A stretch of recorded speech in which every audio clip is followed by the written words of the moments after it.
અમદાવાદમાં વૈષ્ણોદેવી ટોલ નાકા પર તોડકાંડનો મામલો, જેમાં પ્રાથમિક તપાસમાં તોડ કરનાર પોલીસ કર્મચારી હોવાનો ખુલાસો થયો છે.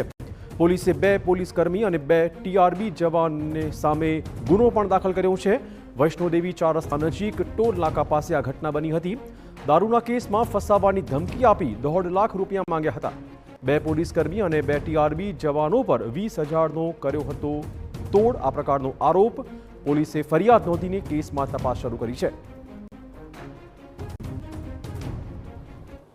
કેસ ન કરવા બાબતે અને ઇલીગલ રીતે તમે જે લીકર લાવ્યા છો એ અનુસંધાનમાં તેમને રોકી અને એમની પાસેથી 20,000 રૂપિયા લેવામાં આવ્યા છે.